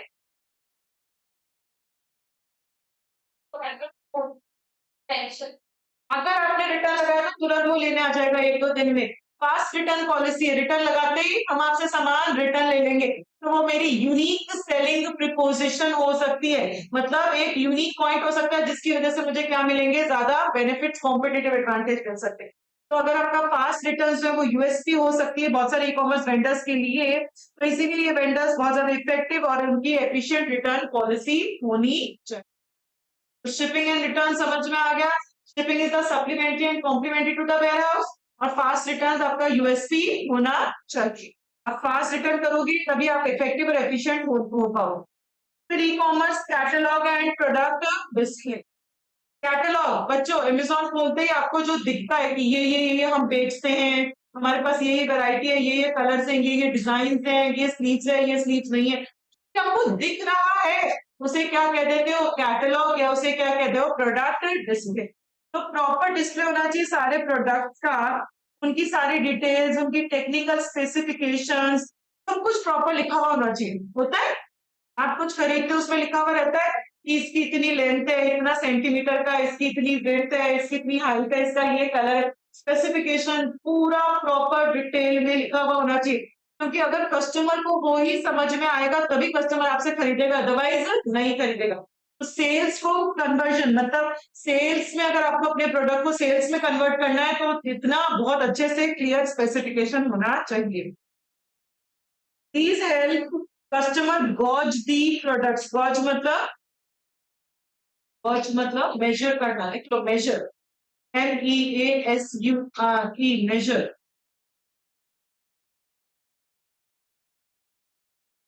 गॉज मतलब मेजर कर। कस्टमर जितना क्लियर अच्छे से स्पेसिफिकेशन होगा, कस्टमर उतने अच्छे से प्रोडक्ट को मेजर कर पाएगा। Good catalogue makes a lot of difference to the whole customer experience. जितने अच्छे से डिस्प्लेड होगा उतना ही कस्टमर का एक्सपीरियंस अच्छा होगा, वो उतने अच्छे से ही आपका सामान खरीद पाएगा। फिर मार्केटिंग एंड लॉयल्टी, ये सब अपन वेंडर के अंदर ही पढ़ रहे हैं अभी। मार्केटिंग एंड लॉयल्टी, लॉयलिटी मतलब लॉन्ग टर्म रिलेशनशिप डेवलप करना कस्टमर्स के साथ। जैसे अपन ऑनलाइन शॉपिंग करते हैं तो आपको रिवॉर्ड पॉइंट्स मिलते हैं कि इस शॉपिंग पे 5 रिवॉर्ड पॉइंट, इस शॉपिंग पे 10 रिवॉर्ड पॉइंट्स। वो क्या होते हैं, वो आपके साथ लॉन्ग टर्म रिलेशनशिप क्रिएट करने के लिए होते हैं कि अगर आपने 100 रिवॉर्ड पॉइंट्स इकट्ठे कर लिए तो आपको इतने रुपए का फ्री सामान मिल जाएगा। तो अपन बार बार उसी से खरीदते हैं ताकि मेरे रिवॉर्ड पॉइंट्स इकट्ठे हो जाए और मुझे वो फ्री सामान मिल जाए। तो लॉयलिटी मतलब उसके साथ लॉन्ग टर्म रिलेशनशिप को डेवलप करना। जैसे अपन एग्जांपल ले सकते हैं एयरलाइन इंडस्ट्री का। तो एयरलाइन इंडस्ट्री में कस्टमर्स, अगर आप लॉयल कस्टमर हो हमारे, तो हम आपको डिस्काउंट्स दे रहे हैं, फ्री टिकट्स दे रहे हैं हम आपको, ताकि उस कस्टमर के साथ आपका लॉन्ग टर्म रिलेशनशिप डेवलप हो सके। नेक्स्ट क्या है, शोरूम एंड ऑफलाइन परचेज। बहुत सारे वेंडर्स ऐसा सोचते हैं, ई कॉमर्स वेंडर, कि जब तक कस्टमर टच कर कर सामान नहीं देखता ना तब तक वो सेटिस्फाइड नहीं होता। इसीलिए वो लोग उसका ऑफलाइन आउटलेट भी खोल देते हैं कि जाओ वहां पे टच करो, आराम से देखो सामान, वहां से खरीद लो, चाहे ऑनलाइन मंगा। जैसे फर्स्ट क्राई है, फर्स्ट क्राई आप ऑनलाइन भी खरीद सकते हो, फर्स्ट क्राई आप ऑफलाइन भी खरीद सकते हो। जैसे लेंस कार्ट है, लेंस कार्ट पे आप जो चश्मे लेते हो वो ऑनलाइन भी ले सकते हो और वो दुकान पे जाकर खुद एक्सपीरियंस कर कर भी ले सकते हो। तो बहुत सारे वेंडर्स ने ये रियलाइज किया कि सामान जब ज्यादा बिकेगा जब कस्टमर उस सामान को देख कर खरीदेगा, इसलिए वो लोग उसके क्या खोल देते हैं, रिटेल आउटलेट्स खोल देते हैं। अभी तक अपन ने कौन से पॉइंट्स पढ़ लिए वेंडर के अंदर। सबसे पहले अपन ने पढ़ा suppliers and supply chain management. उनके पास enough and right good suppliers होने चाहिए, सप्लायर्स जो है वो ऑपरेशनल और फाइनेंशियली सेफ होने चाहिए, स्टॉक दे पाए और डिलीवरी टाइम फास्ट होना। फिर वेयरहाउस, वेयरहाउस बहुत इंपॉर्टेंट है, क्रिटिकल है, उसी से उसकी सक्सेस डिफाइंड होती है, सारी पैकिंग वैकिंग कस्टमर का सेटिस्फेक्शन सब वही डिफाइंड होगा। कंपनीज उसमें इन्वेस्टमेंट कर रही है ताकि वो सारा काम क्या हो जाए, ऑटोमेटिक। वेयरहाउस जैसा सा क्या है, शिपिंग एंड रिटर्न, जैसा सप्लीमेंट्री और कॉम्प्लीमेंट्री। फास्ट रिटर्न होना चाहिए, वो आपका यूएसपी बन सकता है, तो आपके पास अच्छी रिटर्न पॉलिसी होनी चाहिए। फिर कैटलॉग, जितना प्रॉपर्ली प्रोडक्ट डिस्प्लेड होगा, उसका टेक्निकल स्पेसिफिकेशन जितना क्लियर होगा, उतना ही कस्टमर आपके प्रोडक्ट को मेजर कर कर आपसे सामान खरीद पाएगा, उसका एक्सपीरियंस उतना ही अच्छा हो पाएगा। नेक्स्ट क्या था, marketing and loyalty programs. Marketing and loyalty, loyalty मतलब उनके साथ लॉन्ग टर्म रिलेशनशिप को डेवलप करना। जैसे एग्जांपल एयरलाइन का अपन ले सकते हैं, रिवॉर्ड पॉइंट्स का अपन एग्जांपल ले सकते हैं। नेक्स्ट क्या था, showroom, showroom and offline purchasing. Showroom की बहुत सारे लोग ये सोचते हैं जब तक कस्टमर उसको टच करता नहीं दिखेगा तब तक वो ज्यादा नहीं खरीदेगा, तो उन्होंने इसके रिटेल आउटलेट्स भी खोल। फिर नेक्स्ट है आपका डिफरेंट ऑर्डरिंग मेथड्स। आप क्या, 2 मिनट का ब्रेक क्यों?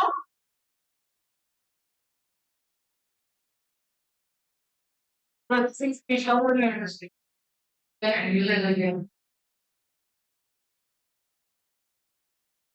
भी बढ़ाओ, प्रोसेसिंग भी बढ़ाओ, कैपेसिटी भी बढ़ाओ, बट कितना भी बढ़ाना देखो।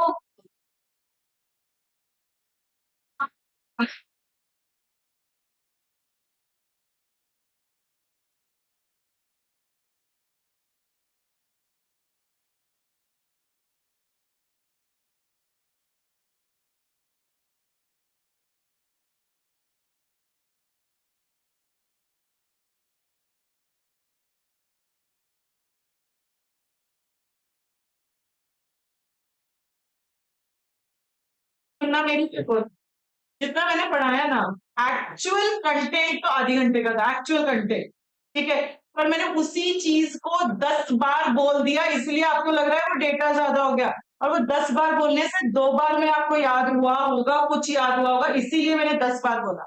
बट एक्चुअली जो कंटेंट पढ़ाया है ना, वो एक्चुअल कंटेंट अपना हाफ एन आवर से ज्यादा का कंटेंट ही नहीं। हाँ, 10 मिनट हो गए।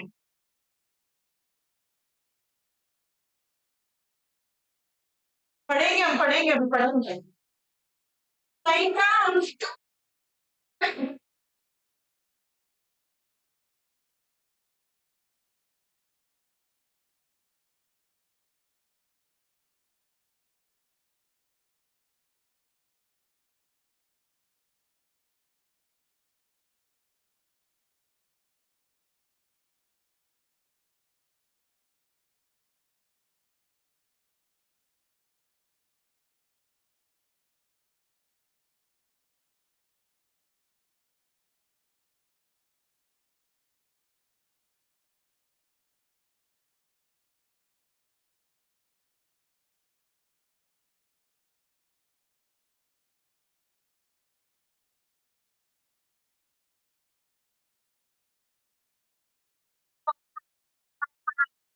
हाँ, ठीक, मैं आप लोगों की 2 घंटे की क्लासेस देना स्टार्ट कर दूंगी EIS की, तब जाकर ये कोर्स होगा, अदरवाइज ये सब्जेक्ट का कोर्स नहीं होगा, और तब मैं जस्ट डबल पढ़ाऊंगी। अब फर्स्ट है, थर्ड नहीं है, थर्ड चैप्टर अपने आप में एक महाभारत, हाँ उसकी दूसरी किताब आई।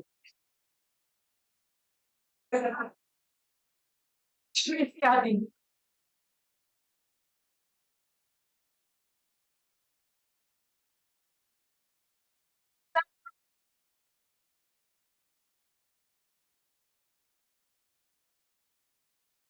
आप कैसे कैसे ऑर्डर कर सकते हो, with the help of COD, with the help of online payment, customer e commerce से कुछ भी ऑर्डर कर सकता है। गारंटी, जब भी आप सामान खरीदते हो उसके साथ उसकी गारंटी होनी चाहिए। सबसे बड़ी जो गारंटी होती है, मनी बैक की गारंटी होनी चाहिए। अगर मनी बैक की गारंटी है तो कस्टमर खुश होकर सामान खरीदे कि नहीं पसंद आया, रिटर्न किया, तो पैसा मुझे मेरा पैसा मुझे मेरा सेफली वापस मिल जाएगा। यहाँ तक पॉइंट्स रिवाइज करते हैं, फिर हम आगे बढ़ेंगे, पैटर्न बताती हूँ, उसके अकॉर्डिंग यहाँ तक के पॉइंट्स आपको लर्न हो जाए। तो ई कॉमर्स वेंडर, सबसे पहला है वेंडर। वेंडर में कौन होंगे, आपके सप्लायर्स हैं, सप्लाई चेन में।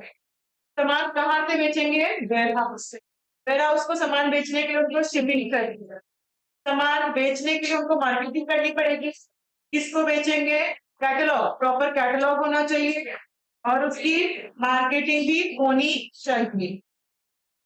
कई बार कस्टमर ऐसे नहीं खरीदता, दुकान पे जाकर सामान खरीदेगा, एंड वो अलग अलग तरीके से भी कर सकता है, COD के थ्रू भी खरीद सकता है, और उसके पास मनी बैक की गारंटी होनी चाहिए। देखो अपन क्या बोल पा रहे हैं, सबसे पहले सप्लायर्स और सप्लाई चेन मैनेजमेंट, तो सामान बेचे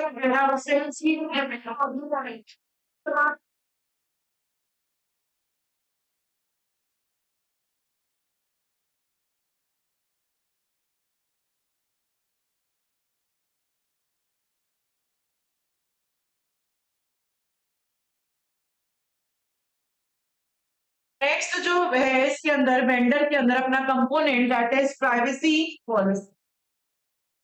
हर एक ई कॉमर्स वेबसाइट्स की अपनी खुद की एक प्राइवेसी पॉलिसी होनी चाहिए। Privacy policy related to the customer data and information, उसमें लिखा हुआ रहेगा कि कस्टमर्स क्योंकि जो इंफॉर्मेशन डालते हैं ना, के लिए बहुत कंसर्न है कि हमारी इंफॉर्मेशन ऐसे स्ट्रेंजर के पास नहीं जानी चाहिए। उस प्राइवेसी पॉलिसी में ये बहुत साफ साफ लिखा हुआ रहेगा कि वेंडर क्या करने की कोशिश कर रहा है, वेंडर ने जो आपसे इंफॉर्मेशन इकट्ठी की है उसको वेंडर कहाँ पे और कैसे काम में लेगा, ये सब कहाँ लिखा हुआ रहेगा, प्राइवेसी पॉलिसी में लिखा हुआ। तो हर एक ई कॉमर्स वेबसाइट की अपनी प्राइवेसी पॉलिसी होनी चाहिए, जिसमें ये लिखा हुआ रहेगा कि जो हमने आपसे इंफॉर्मेशन ली है वो हम कब और कहाँ कैसे काम में लेंगे, वो सब उसमें बहुत क्लियरली मेंशन होना। लास्ट इसके अंदर पॉइंट है that is security. Security vendors, क्योंकि आप जब ऑनलाइन ट्रांजेक्शन करते हो, ऑनलाइन ट्रांजेक्शन का मतलब सपोज मैं ऑनलाइन पेमेंट कर रही हूँ, ऑनलाइन पेमेंट करते वक्त मैंने मेरा क्रेडिट कार्ड का नंबर डाल दिया, मैं अमेजोन से ऑनलाइन शॉपिंग कर रही हूँ, क्रेडिट कार्ड का नंबर डाल दिया। अब ये नंबर मैंने तो उसमें डाला अमेजोन पे, पर बाई चांस बीच में इनके कौन था, हैकर, जो मुझे नहीं दिख रहा था, और उसने यहाँ से मेरा क्रेडिट कार्ड का नंबर चुरा लिया, तो मेरे बैंक अकाउंट, मेरे को बहुत ज्यादा नुकसान, बहुत ज्यादा लॉस हो जाएगा। इसीलिए क्या होना चाहिए, सिक्योरिटी होना चाहिए कि कोई भी बीच में हैकर भी आपको, जैसे आजकल व्हाट्सएप में चल रहा है एंड टू एंड एन्क्रिप्शन, क्या होता है ये,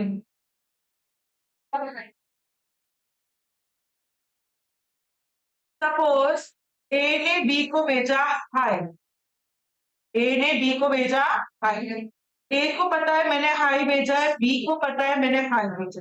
अब ये जिस रास्ते से गया, उस रास्ते में पहले कौन बैठे रहते थे, हैकर, उनको पता चल जाता था आपने क्या भेजा है, हाय, फिर वो उस डेटा को अपने तरीके से काम में ले सकते थे। अब क्या होता है, एनक्रिप्शन होता है, मतलब ये जो हाय है ये कोडेड लैंग्वेज में जाएगा। कोडेड मतलब सपोज 1 2 3 4 5, तो मैं यहाँ पे मैसेज क्या ट्रेवल कर रहा है 1 2 3 4 5। अब बीच में कोई हैकर आया तो उसको क्या दिखेगा 1 2 3 4 5, जबकि मेरा एक्चुअल मैसेज क्या है हाय। सिर्फ हाय किसको दिखेगा, बी को, बाकी बीच में कोई भी हो, चाहे वो व्हाट्सएप का ओनर ही क्यों ना हो, उसको भी क्या दिखेगा 1 2 3 4 5 ही दिखेगा। इसे कहते हैं एनक्रिप्शन, इसे कहते हैं सिक्योरिटी। तो आपकी जितनी भी ई कॉमर्स वेबसाइट्स होती है, प्लीज बातें मत करो, जितनी भी सिक्योर वेबसाइट्स होती है उनके ऊपर भी सिक्योरिटी होना बहुत जरूरी है कि जो भी ट्रांजेक्शन हो रहा है ऑनलाइन वो सेफली होना चाहिए। इसीलिए सिक्योरिटी के लिए कौन सा प्रोटोकॉल काम में लिया जाता है, SSL। देखो बच्चों, आप लोग HTTPS ऐसा कभी देखा, ऐसा देखा है, ये क्या होता है, ये भी एक प्रोटोकॉल होता है फॉर द सिक्योरिटी। सिक्योरिटी के लिए होता है hyper text transfer protocol secure, but ये जो होता है ये लेस सिक्योर होता है, मतलब इसको आसानी से कोई भी क्रैक कर सकता है। इससे स्ट्रॉन्ग जो प्रोटोकॉल आया, इससे स्ट्रॉन्ग जो रूल आया, वो कौन सा आया, SSL। SSL का फुल फॉर्म होता है सिक्योर सॉकेट। तो यहाँ पे हर एक ई कॉमर्स वेंडर कौन सी सिक्योरिटी को फॉलो करना चाहिए, सिक्योर सॉकेट लेयर को। ये गारंटी देता है कि जो भी कस्टमर डेटा दे रहा है वो कभी भी किसी हैकर के हाथों में नहीं जाएगा। जब उसका डेटा ट्रांसफर हो रहा है उसके कंप्यूटर से वेब सर्वर को, जब वो डेटा जा रहा है तो बीच में कभी भी हैकर उसका डेटा चुरा नहीं पाए। ये होती है आपकी सिक्योरिटी।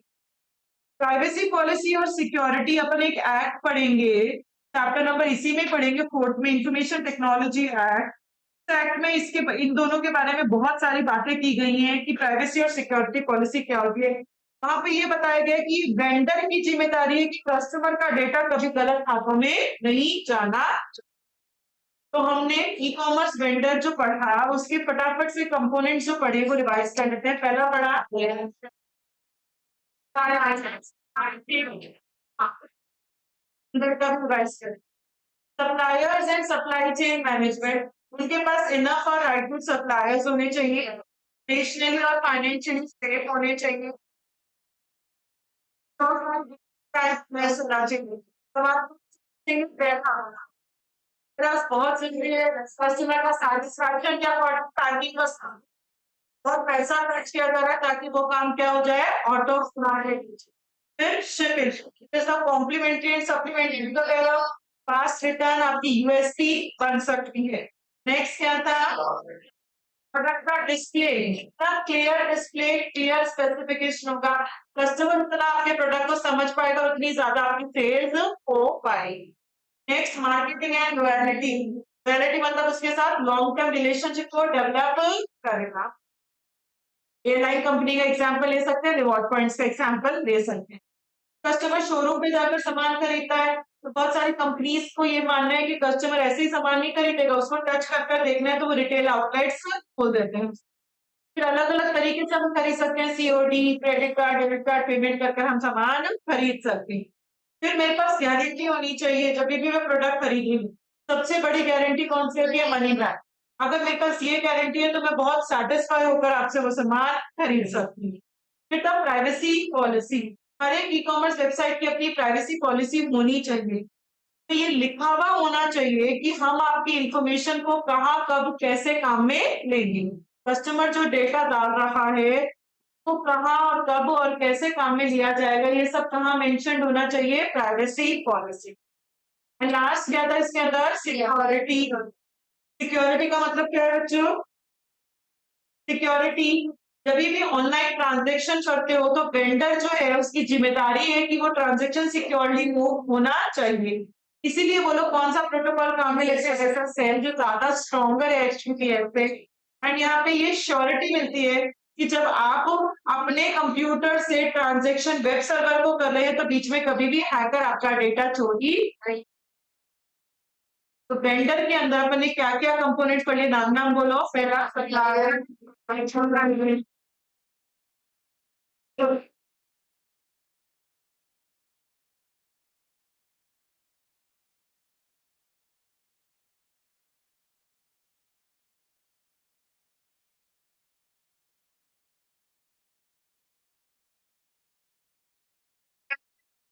कंपोनेंट्स की यू एंड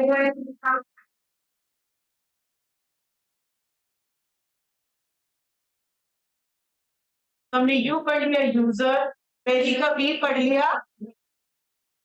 यहाँ तक पढ़कर आए।